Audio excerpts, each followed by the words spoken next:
കടൽ ക്ലൗഡിൻ്റെ വീഡിയോ കണ്ടിട്ടാണ് ഞാനിത് ഓർഡർ ചെയ്തത്.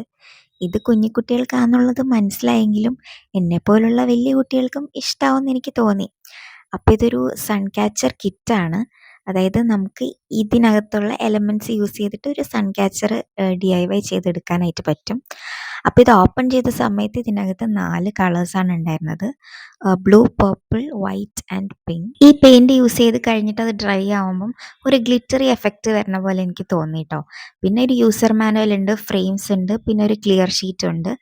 ക്ലിയർ ഷീറ്റിനകത്ത് നമുക്ക് ഇഷ്ടമുള്ള ഏതെങ്കിലും ഒരു ഷേപ്പ് വരച്ച് അത് പീൽ ചെയ്തിട്ട് ഒരു സൺ ക്യാച്ചറായിട്ടോ സ്റ്റിക്കറായിട്ടോ അല്ലെങ്കിൽ കീ ചെയിൻ ആയിട്ടൊക്കെ നമുക്ക് കൺവേർട്ട് ചെയ്തെടുക്കാം. അപ്പം ഞാനിവിടെ ബട്ടർഫ്ലൈയുടെ തീമിലുള്ള ഫ്രെയിമാണ് യൂസ് ചെയ്തത്. അത് കൂടാണ്ട് റെയിൻബോ, കാസിൽ, യൂണിക്കോൺ ഫ്രെയിംസ് ഒക്കെ ഉണ്ട് കേട്ടോ. പെയിൻ്റ് എടുത്തു കഴിഞ്ഞാൽ അതിനകത്തൊരു പ്രൊട്ടക്റ്റീവ് ക്യാപ്പ് ഉണ്ടാവും. അത് യൂസർ മാനുവലിലും കൊടുത്തിട്ടുണ്ട്. അത് റിമൂവ് ചെയ്തതിന് ശേഷം നമ്മൾ പെയിൻറ് ചെയ്യൽ സ്റ്റാർട്ട് ചെയ്യാം കേട്ടോ.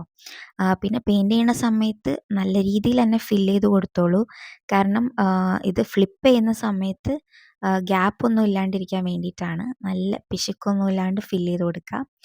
എന്നിട്ട് ലാസ്റ്റ് ഞാൻ എയർ ബബിൾസൊക്കെ പോകാൻ വേണ്ടിയിട്ട് നല്ലപോലെ ടാപ്പൊക്കെ ചെയ്ത് ബബിൾസൊക്കെ കളഞ്ഞു. പക്ഷേ എനിക്കുണ്ടായൊരു പ്രശ്നം എന്താണെന്ന് വെച്ച് കഴിഞ്ഞാൽ, ഞാനിത് ഉണങ്ങാൻ വേണ്ടി വെച്ചതിന് ശേഷം എൻ്റെ ബ്രദർ അവിടെ ക്ലീൻ ആക്കുന്നതിൻ്റെ കൂട്ടത്തിൽ ഇതെടുത്ത് മാറ്റി.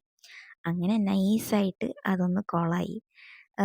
എനിക്ക് സങ്കടമൊന്നുമില്ല. എന്നാലും ഞാൻ അത്യാവശ്യം സമയം സ്പെൻഡ് ചെയ്തിട്ട് ഇത് ചെയ്തതായിരുന്നു. അപ്പോൾ പിറ്റേ ദിവസം എടുത്തപ്പോൾ ഇതെന്തോ ഒട്ടും ശരിയായിട്ടുണ്ടായിരുന്നില്ല. പിന്നെ സൂക്ഷിച്ച് നോക്കിയാൽ നിങ്ങൾക്ക് കാണാൻ പറ്റും, ഒരു ഗ്ലിറ്ററി പോലത്തെ ഒരു എഫക്റ്റും കൂടെ വന്നിട്ടുണ്ട്. ചിലവരെ റെഡിയാവും, എൻ്റെ റെഡിയായില്ല. പക്ഷെ നിങ്ങളുടെ എന്തായാലും റെഡിയാവും. എന്തായാലും ട്രൈ ചെയ്ത് നോക്കാം കേട്ടോ. അപ്പോൾ അത്രയേ ഉള്ളൂ.